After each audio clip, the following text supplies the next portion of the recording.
What the hell is that? I'm the sheriff. I'm the sheriff. You're the police. Where are your badges? I don't have to show you any stinking badges. That's because I'm a stunt. I'm a genuine sports personality. A legendary folk hero. Jesus Christ. There he is. The very baddest cat in the joint. Even the guards are terrified of him.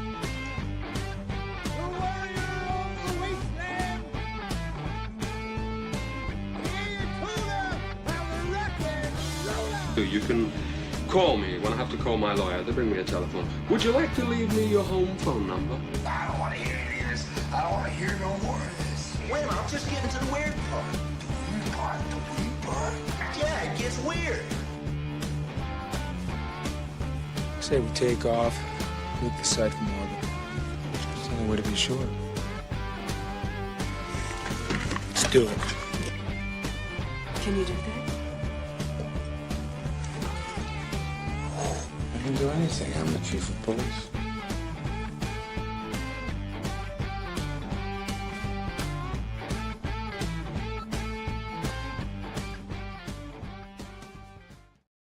I was doing show prep this morning. Actually, I started yesterday. We were finishing up the show yesterday. I got kind of spun up about Animal Farm, about Andy Serkis redoing Animal Farm and telling it wrong. And then I started doing show prep this morning. I got a bunch of good stuff done yesterday, but I started doing, I was kicking around. Okay, I'm going to do this on the show. I got to hit something, this, that. And about halfway through this morning, I was right here. Boy, I tell you, some days, one of these days, it's just gonna be like. That was totally where my head was at this morning.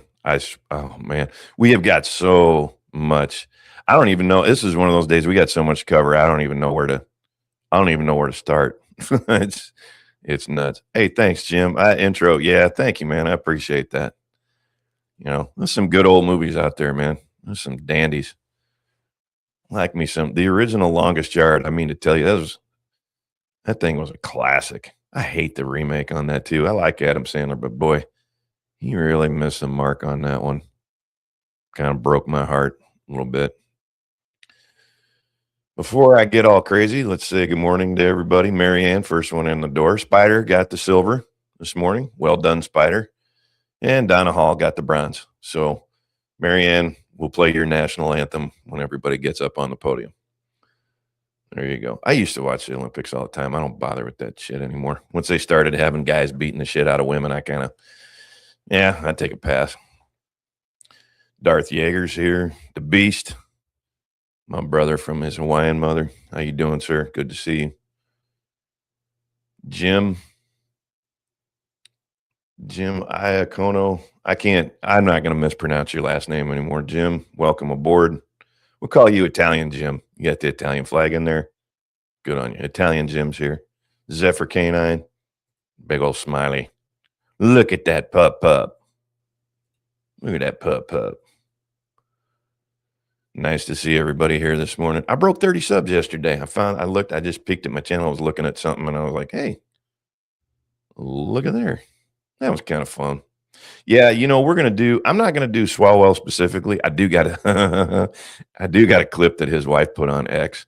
Man, I just dig hypocrisy. I'm one of those dudes. I look at somebody that's hypocrite. If you're hypocritical, I'm hypocritical to some extent. I tell people, hey, should watch what you eat, be careful, take care of yourself, all that bullshit. And then I go out and get a cheeseburger and wash it down with a beer and a whiskey, maybe.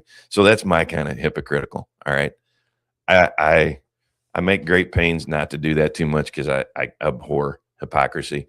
But people who combine hypocrisy and piety, especially politicians, man, that shit burns me. So yeah, we're gonna touch on him a little bit. I got a special place for Swalwell because he always, he runs around talking about vets this and vets that. As a vet, man, why don't you go screw? I can't stand that guy. It's more than There's 4 people right now that are going to bite the bullet. Actually, 2 of them that are going to bite the bullet. They, Tony Gonzalez here in Texas, Eric Swalwell in California. And then there's 2 from Florida. Sheila McCormick, Sheila hyphenated last name McCormick. And I don't. Sidebar real quick. If you're a woman with a hyphenated last name, don't talk to me. I hate that shit. Pick a lane, man. I don't care if you don't take your old man's last name. I know that's fine. But that middle of the road mealy mouth, get out of my face with that shit. Go away. God dang, that bugs me. I don't know why. I just can't stand people that can't pick a lane. Anyway, Sheila McCormick and Corey Mills, both of whom are from Florida. I think they're going to fight it. I think they're going to put up a fuss. And frankly, I like to see it, especially Sheila McCormick, because, and we're going to get to her in a little bit. I ain't going to hit Swalwell too hard. We know what's going on with him. He's a douchebag. We'll just roll past that. We know where he's headed. He's probably going to have criminal charges. I mean, I don't like to prognosticate too much, but it don't look good for old Eric. I can't. Well, let's put some music on. Hold on one second.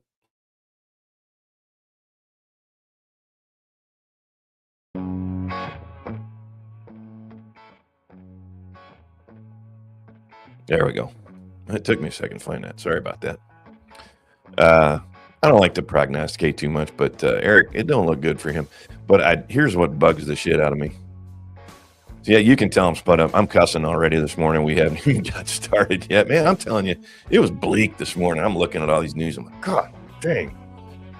I have this overinflated sense of justice.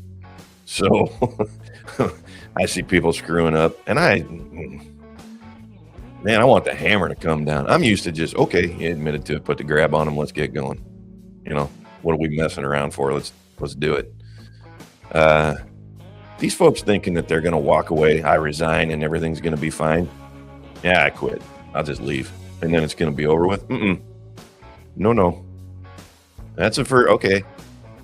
Repentance is a good first step, or admission's a good first step, but you got some squaring up to do, kid.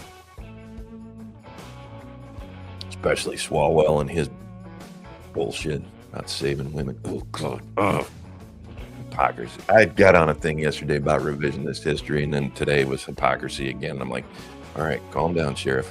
One less cup of coffee. We got a whole show to get through, and we're going to hit it. Speaking of which, let's get going. Where do I want to start? Let's talk about Sheila McCormick and Corey Mills real quick. For everybody that has been following this, Swalwell's making the big news just because he was a front runner for governor. Now, first of all, don't think that wasn't coordinated. Okay, his own people got him. He was doing too well. Big money stepped in and said, hold on a second, we want this other cat over here. So, billionaire Democrats, okay. Billionaire Republicans, bad. Billionaire Democrats, okay. So California's got a new, billionaire contestant in the race. They'll be fine. None of the people in California who are the hardcore lefties want the guy that's going to head up that run now. But much like Bernie Sanders, they don't get their guy. They don't get to choose. The head of their party just picks who goes for them. So, okay. You guys get stuck with whoever you get. That's one of the beauties of communism. You don't really get to choose anybody. You get them foisted on you. So good. I'm rooting for Chad Bianco, but I will live and die by this. There's no chance in hell that California is going to elect a Republican governor. It is not going to go red, no matter how, no matter how you slice it. They're going to figure a way around it. That's just kind of how it works. But Sheila McCormick and Corey Mills are also Tony G. That guy's a scumbag from the word go. He's hitting on all of his interns and all of his staff, and got one of his staffers all twisted up. Had a really gruesome, brutal affair. She lit herself on fire. Self-immolation is about the most horrible way you could do yourself in, and she went right for it. And I'm like, holy God! First of all, you're not balanced right there. And Tony G probably knew that, and he probably fiddled with it a little bit. That's predatory. What a scumbag that guy is. And then gets up. No, I didn't have anything. This is all blown out of proportion. I didn't have anything to do with it. You lying scumbag. I want to introduce people like him to Hannibal Lecter. Here you go. Hannibal, Tony G. Tony G, Hannibal. And then walk away and let nature take its course. Corey Mills is, and Sheila McCormick, both from Florida. Corey Mills is under investigation for similar stuff, little sexual misconduct. He's also got a little DV in his background, a little domestic violence.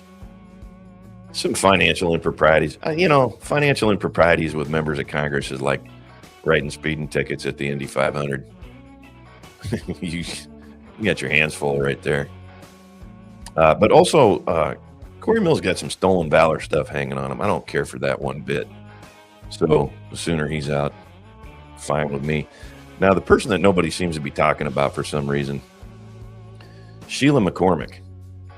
She's already had ethics investigations in the House. She's been found guilty at 25 different House rules. She's accused of illegally diverting $5 million or more in FEMA funds, disaster relief funds, to her campaign. You got a problem, girlie. She's getting jealous of Tiffany Henyard at this point, for those of you who know your politics. America's worst mayor. Those two should get in a room and have it out. Go for the weave. Start pulling clothes and scratching and shit. She needs more press. She's not getting a lot of press, and I think she should. Because she's got it down to a fine. That's some solid, that's easy to prove stuff right there. You just start getting bank account numbers and you're cooked. And I think if you're going to go, what they do in their own bedrooms, that's one thing. Christy Noem's husband's a freak, all that trash. That's kind of, I want the people that are stealing my money. I ain't married to none of these people. I don't care about who they're in the bedroom with. That's one thing. Now, assaulting people, let's be perfectly clear. No. All right. No chance. You need to go to jail for that shit. But, the infidelity and the weirdness, I don't care about your kink. That's none of my business. But when you're stealing my money, we're going to have a problem right there. You taking food off my table, you and me are going to go around and around. So I think Miss Sheila needs a little bit more attention from the media, which she ain't going to get. Hey, Wayfarer, good morning. Coming in. Very first thing, that must be, do you have that just out of curiosity, Wayfarer? Do you have that like on a type thing, you just cut and paste and slap it up everywhere you go? You're doing the hard work every time you show up. Like and sub. Bang. Thank you, by the way. It's clearly working. Picking them up. Morning, Zach. How are you? Good morning. How are we? Yeah, we're good. Oh, he didn't ask. Never mind. We'll get off of Sheila McCormick. We got so many places to go. God dang. I'm going to be a little scattered this morning. I ain't going to lie. I got stuff all over the place. I'm going to do this quick. I have to hit. I'm going to go down a long road with that 6888 thing and the news and all that. So let me hit this real quick. Let me clean up from the show this morning that I saw. Graham Robbins hit this up, and we had a little back and forth on this. That AI Jesus thing, I am here to tell you, if you think Satan isn't laughing his ass off about that, you are sadly mistaken. And that is absolutely, if you read the book, you could tell that was coming. I saw this. Here's how my head works. Show of hands, how many people saw Time Bandits in this crowd and remember David Warner's Ultimate Evil character? Hey, Draken. What's going on? Reporting for duty. Good morning. I saw that AI Jesus thing, and instantly my head went right to that scene of David Warner where he's the ultimate evil in Time Bandits, and he's got his minions around him. Benson, and he says, Benson, show me, phone recording machines and Once I have understanding of that, show me subscriber trunk dialing. And once I have understanding of that, I'll have understanding of computers. And once I have understanding of computers, I will overthrow I will be the supreme being. I mean, that's just how my head works. And I thought, well, how prophetic. Terry Gilliam, way back when. Terry Gilliam in the 80s knew what was coming. And people go, I remember back then you go, hey, that's a pretty realistic thing. One of these days. And I remember people back in the 80s going, that's a bunch of, right-wing religious zealot bullshit. Well, here we are. AI Jesus. Congratulations, Terry Gilliam. You saw that one coming and hit her right on the head. Well played, sir. From the mouths of babes and madmen. I want to see that AI version when somebody asks it a question, any question. Its response should be, read the book. Everything you ask it, the response should be, read the book. That my algorithm would be like one line long with about 20 characters. Read the book. It's the correct answer to every question you pose to it. Unless you're asking it stupid shit like, where are my car keys? Where's my extra sock that the dryer seems to have eaten? Am I going to get that job? All that stuff. But if it's a serious, theological question, read the book. I don't mind, how do I put this? For me personally, I don't mind the AIG because I'm never going to visit it. I know how this story ends. The part that really bugs me is you're going to have a lot of hurting people that are in, young people that are impressionable, a lot of hurting people that are really searching for answers or in a really dodgy spot. And they're going to be, hell, AI is telling kids already to do stupid shit. You're going to put the face of Jesus on there and have people who are, really hurting go to it. Get out of my face. It should be illegal as hell. That's like, me going up on a building and trying to, excuse me one second, going up on a building and trying to talk down a jumper and going, yeah, it'll be fine. Go ahead. Do whatever you feel. Go ahead. Stand up. Be a man. Do your thing. Whatever. I mean, that's just stupid. I can't.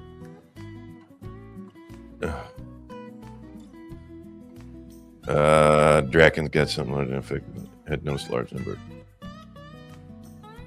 Everybody so Draken is essentially saying, there's a lot of people that talk about the end times and a lot of people seem to think we're in it, but nobody can, agree on the evidence.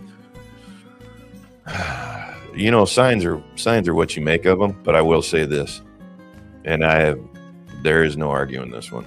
Live each day as if it were your last, because one day you're sure to be right. And I apply that to the end times and humanity as a society. Live every day as if we're in the end times, because one day you're going to be right. And, on an individual level, that's very true. So, whether everybody goes with you or not, it's kind of immaterial. You should always be living as if you were in the end times. Not just because you're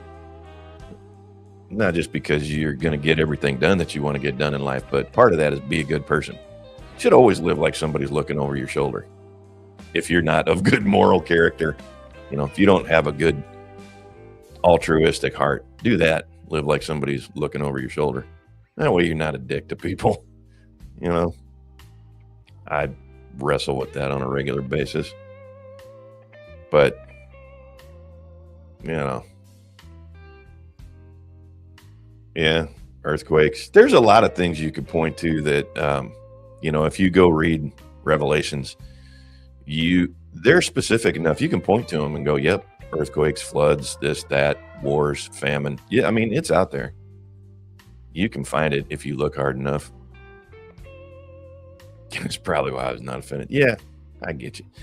If you live every day as if it's your last, you are going to be right someday. And you live as a better person. Real quick sidebar, a lot of people talk about Christianity, and there's people that argue it with me. They go, well, what if you're wrong? Okay, let's do that. Or, how can you believe in this, that? And that's stupid. Okay, let's break it down like this. Let's play if I'm wrong, if you're wrong. If I'm wrong, I lived a better life. I was nicer to people. I die and nothing happens. Okay? That's worst case scenario if I'm wrong. People made fun of me while I was alive. If you're wrong, eternity in hell. You want to play that game? I'll play.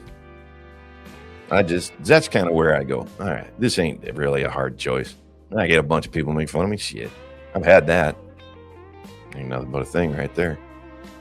But if they're wrong, I'm like, you take whatever choice you want, brother. That's up to you. I ain't gonna push you, and I ain't taking you anywhere you don't want to go. I'm done wrestling with people like that. But I'll just hand that to you, and you make your choice based on that. That's worst case scenario. I like my chances a hell of a lot better than yours. Oh, hell, we're 20 minutes in. All right, let me rip through the news real quick here. I got some stuff I want to share. I just thought was fairly amusing. Let's put this up.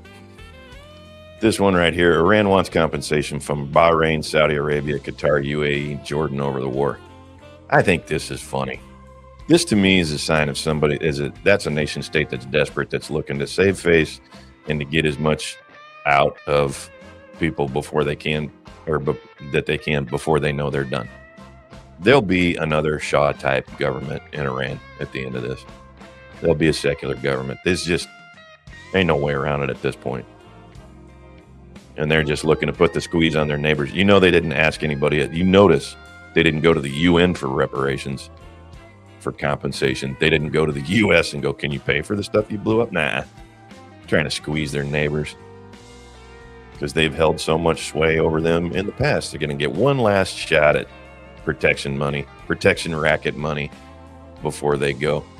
My answer to them is you can shit in one hand and want in the other, want in the other, and see which one gets full first. We want reparations. Yeah, go ahead. You want all day long, kids. That ain't gonna happen. I'm gonna tie some of these stories into where we're going with. We are living in revisionist history. Here's one that I thought was cute. The headline on this was, let me see if I can find it. The headline was, it was goofy. Oh yeah, here we go. The headline was USS George Bush sails around Africa to avoid Houthi attacks in Red Sea. Here's the actual story. Carrier Group USS George H.W. Bush operating off southern Africa as Iranian blockade begins. Long story short, you do not put militarily all your eggs in one basket. A carrier group is a support group for other vessels when you're doing this kind of thing. They're working the Strait of Hormuz. You got to put your carrier group a little ways away from there, okay? Because you don't want everybody all bunched up in one place when the bad guys are looking to do you harm, because it just makes it easy on them. I just love how they said, oh, they're trying to avoid something. The headline just makes it sound like, oh, they want to stay away from the action. Bullshit. I'm not going to get too detailed as to where they're actually operating. You can go read the story if you got a real burning desire, but let's just say they're far south of where the Strait of Hormuz is. And they're far enough away, the jets they fly sorties back and forth. They're just air cover at this point. And you keep everybody out of harm's way. People that write headlines have no idea about military tactics or military operations, and I love when they tell the story wrong. Just tickles me. I'll tell you right now, Jim, I hate to disappoint you. Let me put this up real quick. Hope we don't do a Marshall Plan to rebuild Iran, let their oil resources. Okay, well, that'll be part of it, but you better prepare yourself, brother. There's going to be a Marshall Plan. That's kind of upfront part of the plan. Investment, oh God, I don't know how to tell this without spilling the beans and making some people mad, but if you think investment in reconstruction isn't a consideration before you go to war in some place, or you start knocking somebody down, yeah, it is. There's a lot. I mean, planning, you know what? I don't know if this is true. Let me back this up a second. It had been for many years part of the pre-plan. You know, you have to plan for two things: victory and defeat. Okay. And part of the victory plan was, victory sometimes pretty rough. So they had to plan with what are we going to do with everything after this happens. We got to rebuild this. We got to rebuild that. It's part of your targeting. You got to knock them down, but you also got to do it in a manner that's easy to put back up and put things back in place. So I hate to disappoint you, but there's usually a Marshall Plan in place before you start lobbing munitions at somebody. It's part of the lesson they learned from World War I. Didn't learn it very well before World War II, but directly after that, they went, okay, we can't go through this again. We're not good at it. Things get screwed up. Let's plan it up front. Oh, hell. Where did I leave off? Oh, we did the ship, the USS George Bush, and where it was operating. Let's do this one real fast. Oh, God.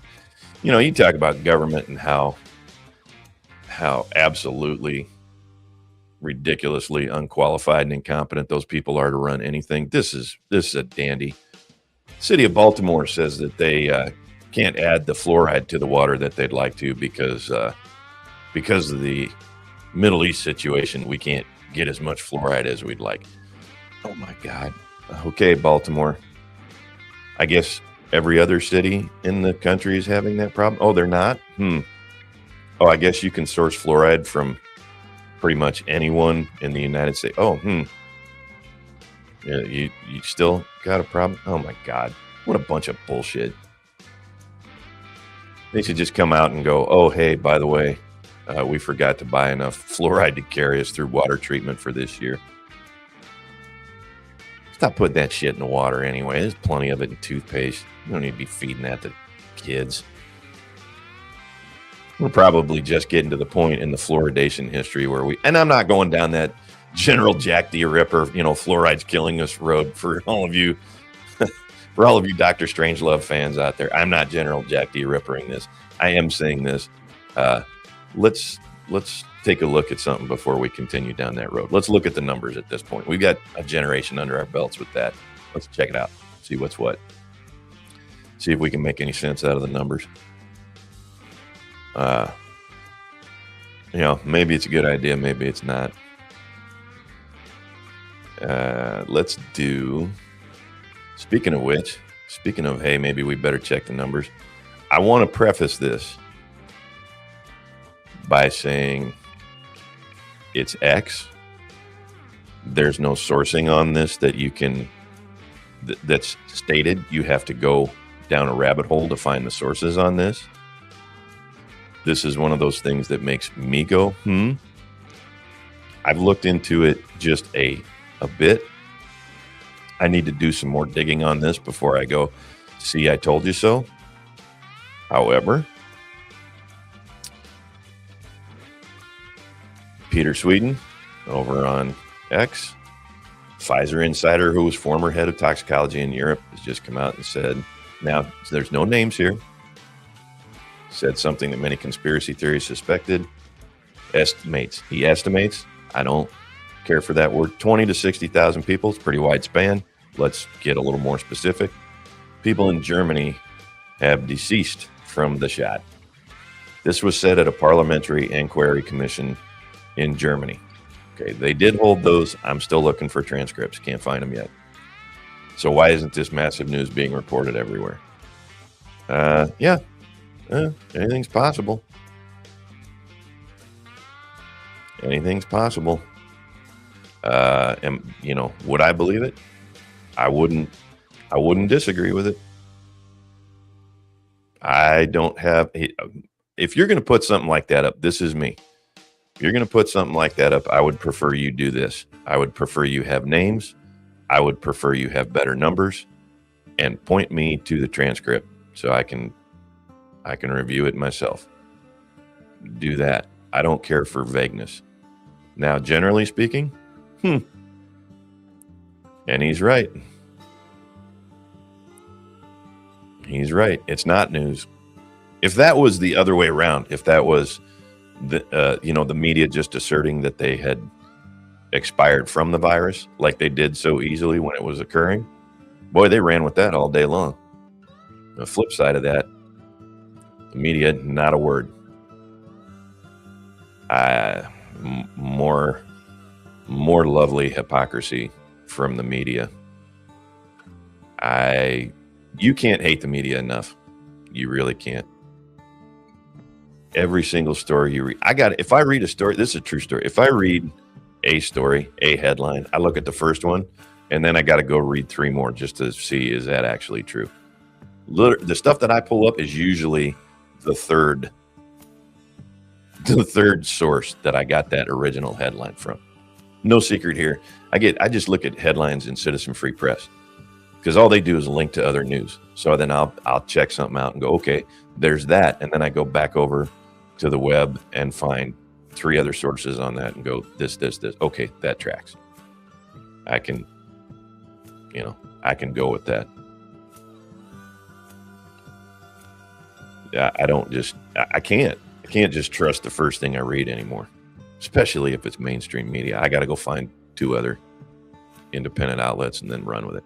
So that's why I'm reticent to put that X thing up there. And X is not news. There's no check. There's no, you can just throw shit on X and go, here's the truth. And people go, wow, here you go.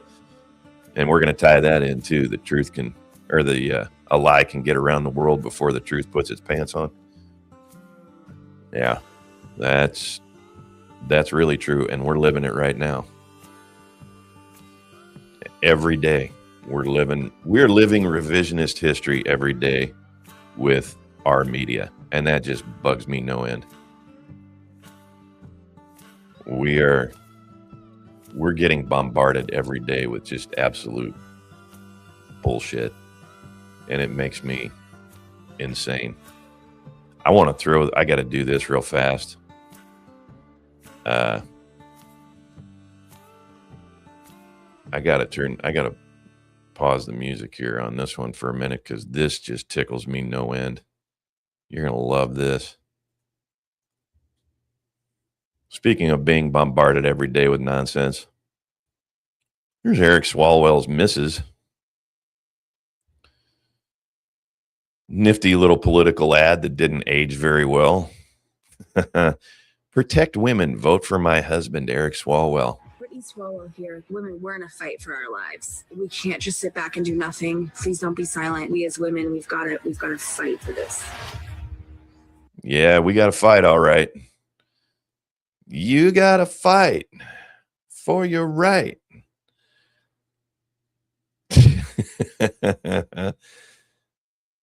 To be perped on. Normally, I got to share this. Normally, I wouldn't throw that last part in there without there was a court case, but in Eric Swalwell's case, fuck that guy. I can't stand that dude. You're collaborating with spies and then telling me what kind of work you're going to do for vets. Get out of my face. God, I hate that dude. Sorry, I knew this was going to take a dark turn today. Man, I got spun up yesterday on the stuff we're going to... I wonder how long it's going to take me to flame out tomorrow. Here we are. We got 33 and a half minutes in before I went completely sideways. Wonder when the divorce announcement's coming. She ain't going to leave that money. Get out of here. Although California, she could leave him and get half right off the bat. Pretty easy. She could take him to cleaners. California. Yeah, where Fang Fang at? Hey, Eric, where Fang Fang at? Oh, my God, what a creep. And it ain't, to be fair, it ain't exclusive to him. They're all half a bubble off plum. He ain't the only guy to do that weird trash. It's not that. It's just, ugh.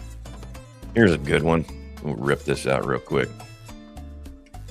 They have no morals. You know what, man? It's creepy to me. But good morning, by the way. Welcome aboard. You missed the good stuff. It's only gonna get worse from here, kids. Hey, spoiler alert. I'm gonna get spun up here in a minute. I'll tell you right now. It's only gonna get worse. Yeah. And when you're talking about Congress, it don't matter what side of the aisle you're on. Ain't one person in there got moral. Well, let me rephrase that. You could probably count the people in Congress that have morals. You could probably count that on one hand and have enough fingers left to tie your shoes.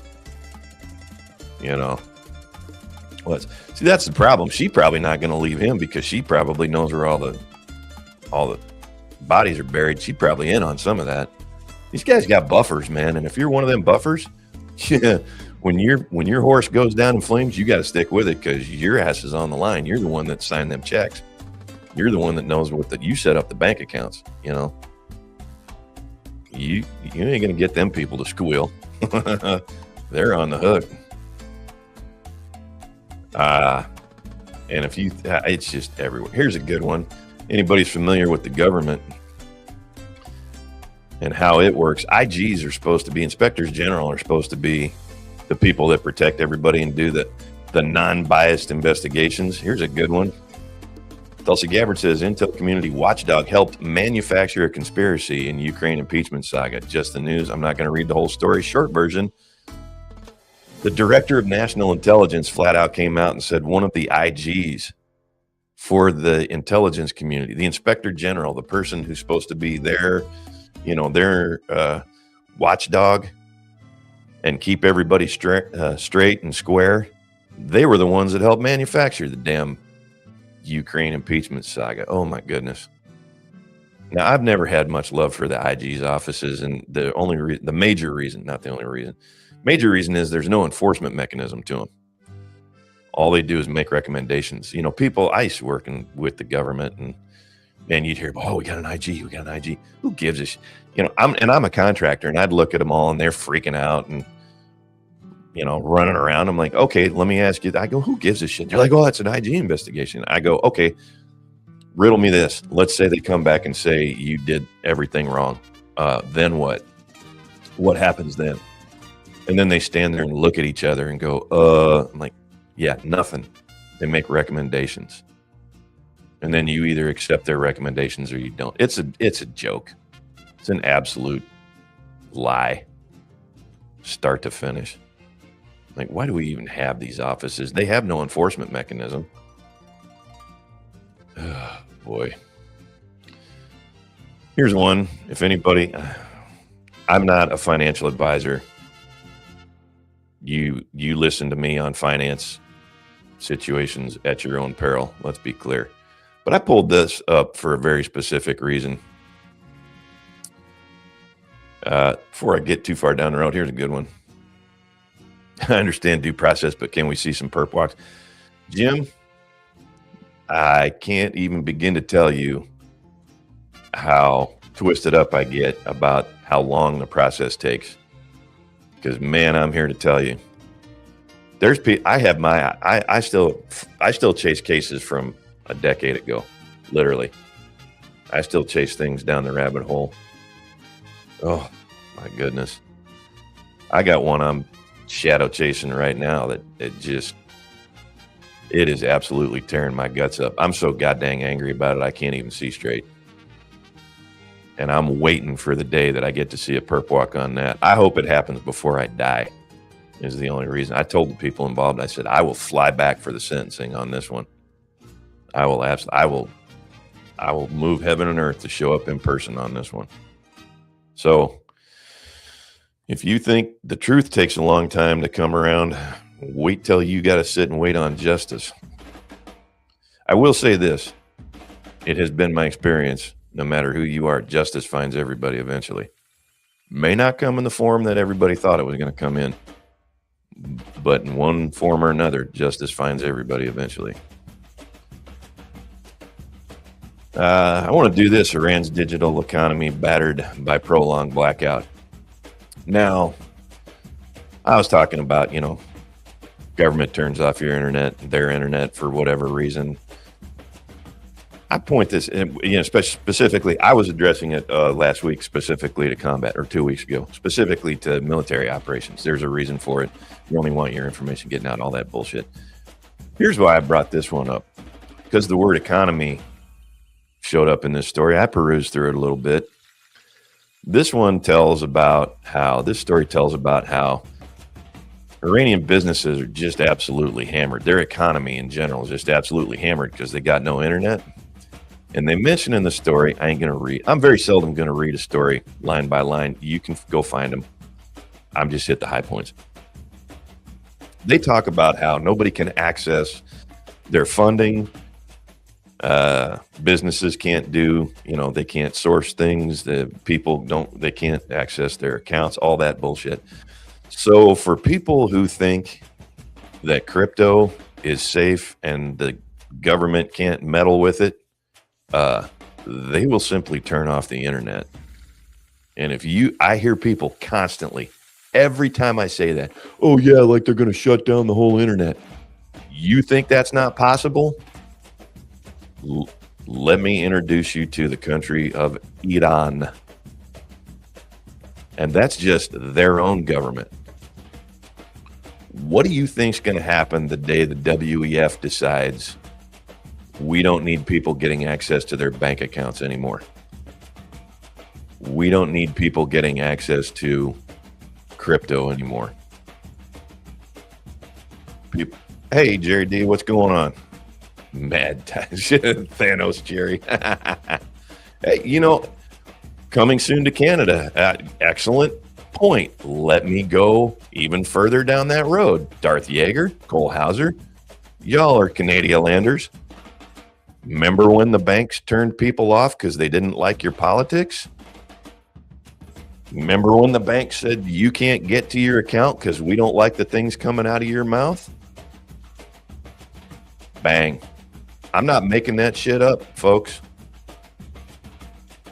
If you ever think I want to do this for every Canadialander that ever lived through that, every time I say crypto is not money because the government can take it from you in a millisecond, I want to have Canadialanders on speed dial when somebody goes, no, they can't turn off the whole internet. Boop, boop, boop, boop, boop, boop. Yo, what's up? Hey, Colossus. I got some leftist dipshit here standing in front of me says the government can't turn off the whole internet, and then hand him the phone and let you go to work. Yep. People started wiping out the banks, going in person. They had a cash run on banks, and they decided, oh shit, we're going to get wiped out. Better turn the accounts back on. Canadian truck driver. Yeah, they did it to a bunch of people. It wasn't just the truck drivers. See, that's what I'm talking about right there. Revisionist history. We're living in it. There are human beings walking around that think governments can't turn off your crypto. Governments can't turn off the whole internet. Man, you're in a dream world. You are living in a different reality from the one everybody else on this rock is living in. And you need help because you're going to get smoked when things go south, and they will. That's the altruistic part of me saying you need help. At the end of the day, I look at most of these people and go, not my problem. I got what I need. If you don't hold it, you don't own it. I got what I need. So none of my business. You do your thing. I'm done trying to talk sense into people. You go. I want to get this. All right, here's where we're going to wind up talking about revisionist history. I'm going to tell you why this is so terrible. I was cruising around yesterday looking at some YouTube, looking at some internet. I follow a creator by the name of Despot of Antrim, and I got to share this with you. Despot of Antrim does a lot of takedowns of movies. This how Jared Leto perfected the Joker. If you notice the date of release on that, it was April 1st. It is extremely entertaining. He goes through that whole thing talking about how Jared Leto is a great actor and how he changed the entire. It's got genius in the on the thumbnail. It's very funny. Now, not only is Despot of Antrim extremely humorous, he's got a very thick Irish accent. For those of you who don't understand, it's going to take you a video or two to get through that to be able to understand this cat. So there. Real quick before I jump into this, everybody like, subscribe, hit the like button, smash the bell, all that YouTube nonsense. If you got a friend and you like the show, bring a friend next time. All right, there. We got the business out of the way. So it's just somebody said something and tipped me off. I'm like, I got to get that out there. Okay. Now, here's the thing. He's got a thing here on the 6888. He's got a video. It is an excellent video. I watched it start to finish. He put it out yesterday afternoon. Got 91,000 views on it already. Great channel. He's also an historian. Okay, he and I are about on the same level, historically speaking. I'm gonna change these drums for a second. Let's bump that up. Okay, and take that down just a hair. All right, there we go. Now, I was unaware of this movie, The 6888. I did not know it existed. Okay, so I watched some of this video. I thought it was a joke, literally. I thought he was doing another like April Fool's thing, because every now and again he'll make joke movies, you know, like his own How Would I Fix Ghostbusters 2016, all that kind of shit. So I thought, okay, he's making this up. He is not making this up. The 6888 is an actual movie. This is a thing that happened. So I watch this movie, I read it, and I go, let me take a look at the 6888.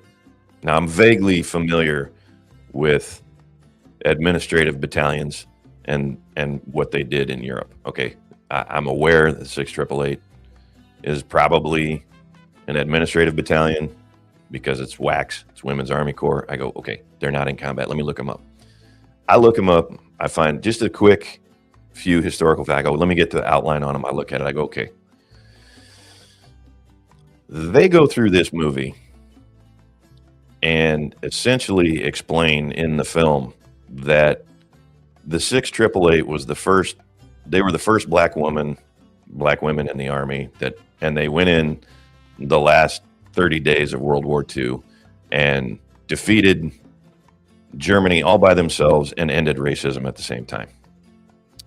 I know that sounds like I'm being funny, and I wish that I was, but he's got clips in that video that support that. And I thought, you have got to be joking me right now. Let me tell the true story of the 6888 just for a moment.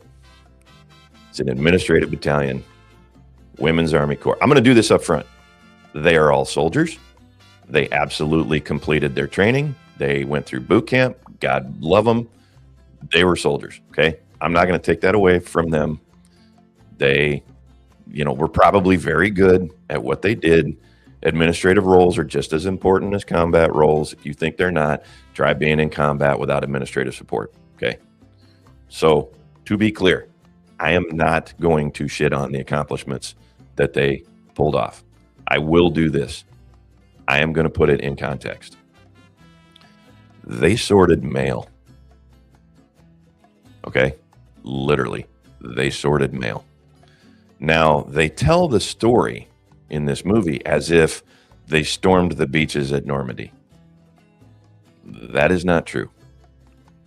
The 6888 was an administrative unit that was deployed to Britain in March of 1945. Now, for those of you unfamiliar with the timeline on World War II and the European theater, let me help you out.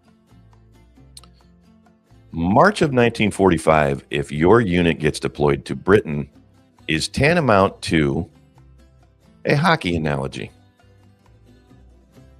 You're the Chicago Blackhawks. Okay, let's do this. You're watching a Chicago Blackhawks game. You're a fan. You are a fan of hockey. The Blackhawks are up 12-0 over the Phoenix Coyotes. And there are 3 seconds left in the third period. Okay. The coach, let's say Mark Crawford, because I liked Mark Crawford as a coach. Mark Crawford looks up from the bench and points at you and says, "You." And you go, "Me?" And he goes, "Yeah, you ever play hockey?" And you go, "Well, yeah, like a beer league, did some pickup." "You ever play in the NHL?" "No." "Can you skate?" Yeah, I can, not great, but I can stay up on them, sure. "Come on down here. Here's some goalie skates. Here's a stick and a glove. Put your cage on. All right, get out there and stand in the crease." You go stand in the crease. Zebra drops the puck. 2 seconds later, game's over. You have now played without a single shot on goal going off. You win the faceoff. They skate it to the other end. Game's over. Okay. That's how involved in World War II this unit was. The amount of absolute unmitigated bullshit that was in this movie was incredible. That is legitimately what happened to 6th AAA.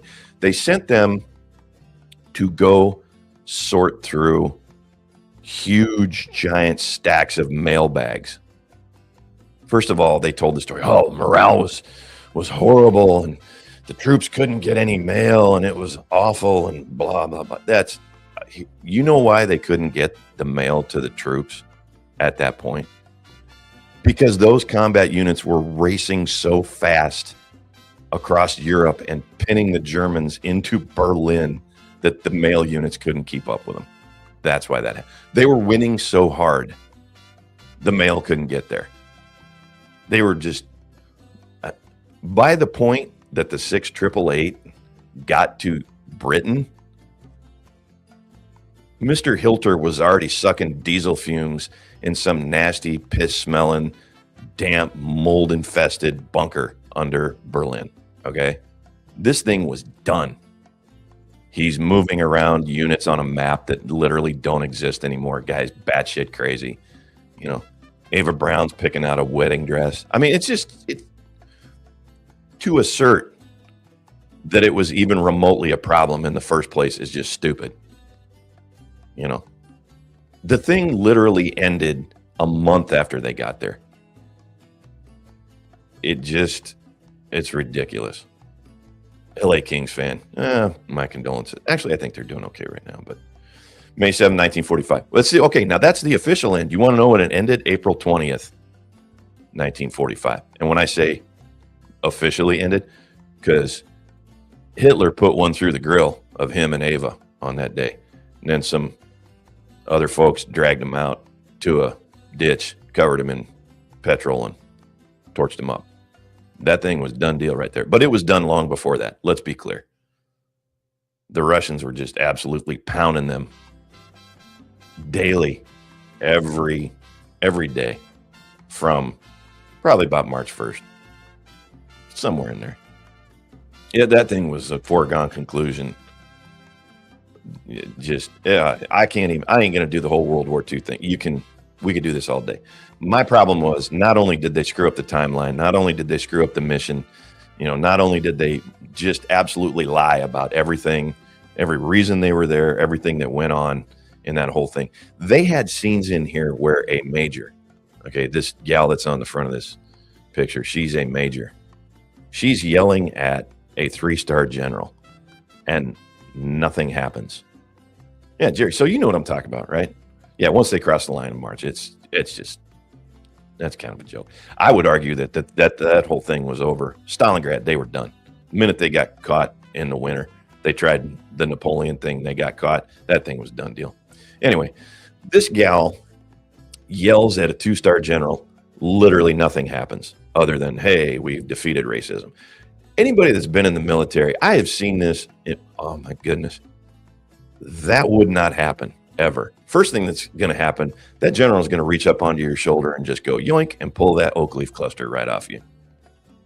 Then the MPs are going to come, and they're going to take you to the stockade if you're in the Army, the brig if you're in the Navy or Marine Corps, and you're going to sit there for a couple of days while they figure out what kind of court-martial they're going to have for you.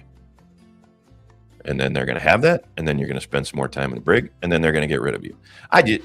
Oh, my God. Oh. Okay. So we've established, I recommend highly that you guys go watch this 6 888 video, Despot of Antrim. I got to plug his channel just because I think it's a great channel. Okay, we got that out of the way. Let me talk about why revisionist history. You take something like this, you take something like Andy Serkis's upcoming Animal Farm, all the bullshit you see in the media. Let me explain why I get twisted up about this. There's a few of us in here who fancy ourselves historians. I think it's only the prudent thing to do. If you like to claim yourself educated, you have to contextualize not just history, you have to use it to contextualize your present day situation. So if you're going to educate yourself, you got to learn about how things were before you got here. Got to take a good solid guess at how things are going to be long after you're gone. Yeah. Okay. Doing that, learning history, contextualizing things, trying to actually apply intelligence, trying to actually apply lessons. Here's what my experience has taught me. There's a saying that says those who ignore history are doomed to repeat it. I'm oversimplifying that. That's essentially what it says. That's bad enough. Okay. Those who deliberately distort history are not only going to repeat it, you are going to get a lot of people killed in the process. Here's why. We, as a people, everybody's history, you look at it, you learn lessons from it. We're lucky as a race to be here. Okay. History is important for a lot of reasons. One of them is we need to learn lessons because we got lucky at many points in history. We need to keep those facts straight because we need to not repeat those lessons. And if we do get into a bind, we got to make sure that we can call back the facts, dates, and times of things that have happened so we can make better informed decisions when we find ourselves stupidly in those same positions again. Now, when you don't do that, by deliberately telling people your version of history, you're going to get people hurt. If it was just the people who were telling the story wrong, I wouldn't have a problem with that. But what happens is people that generally get hurt the most is the people that got the least. Rich people don't get hurt by mistakes like poor people get hurt by mistakes. And I don't like that. People that are fairly well off, they can make mistakes all day long and it doesn't really affect them too much. You know, that ain't going to crack you. Unless it's a horrible crypto mistake, in which case. But it's the little people that get smoked. And I don't care for that. One Holocaust is enough. We don't need to ever do that twice in our history, ever.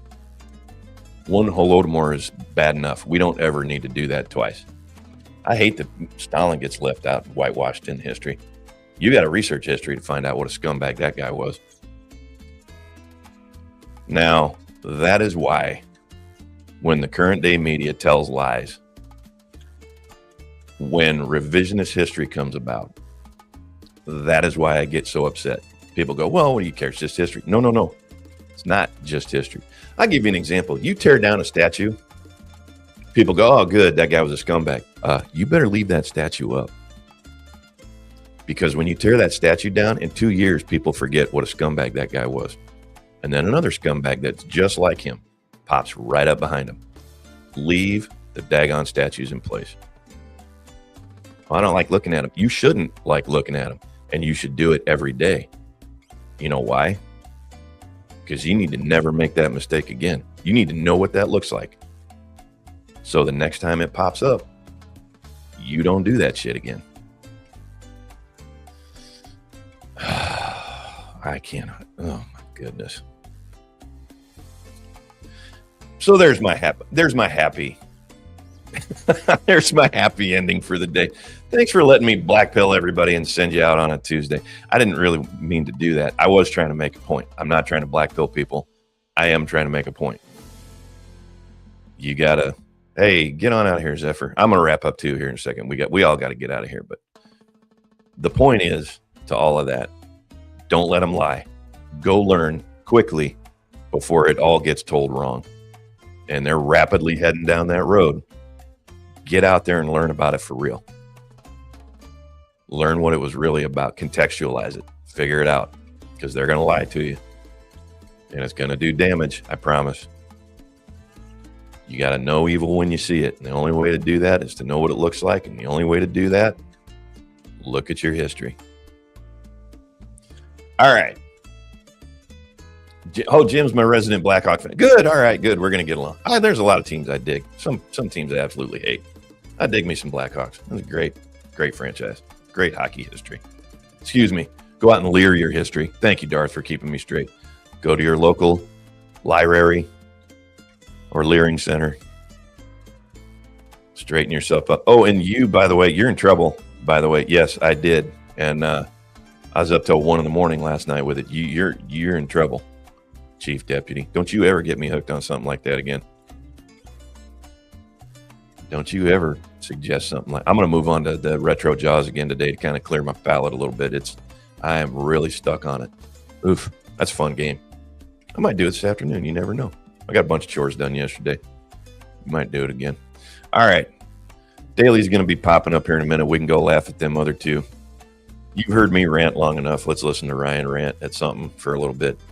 Maybe I'll get in there and throw a super on him, spin him up, and listen to him yell. Watch his forehead veins throb. His substantial forehead veins.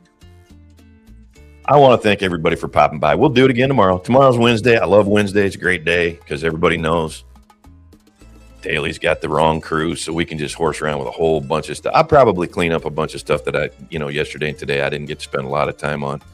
We're going to do the opposite side of, I'll tell you what I'm going to do. I'm going to clean up. How do we defeat all this? All the stuff I've railed on yesterday and today, we're going to talk about how do we defeat that? What do we do, Sheriff?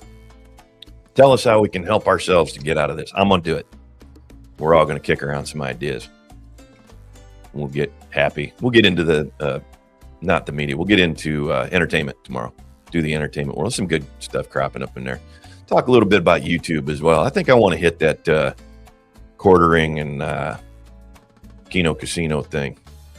Not with specifics. I want to do generalities on that and some of my observations about what's going on with that and kind of YouTube in general. Some of the stuff I'm seeing that worries me, some of the stuff I'm seeing that makes me happy. We'll do that tomorrow. But for the rest of today, everybody take care of yourselves. Be good to other people. Be good to yourselves. Do something nice for yourself. Have that extra cup of coffee. Have a, piece of chocolate, whatever. Make one person laugh today. That's your homework. Every day, make one person laugh. Be good to yourselves. Be good to other people. Especially be good to people we don't feel like being good to, because that's what the good Lord told us to do. I'll see you tomorrow, everybody. I'm looking forward to it. God bless y'all. I'm just about done here. I never did know your name. Yes, you do. Take care. Yes, sir, Captain.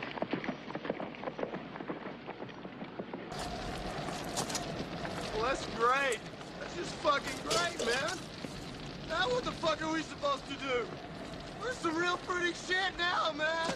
You finished? It's the end of the road.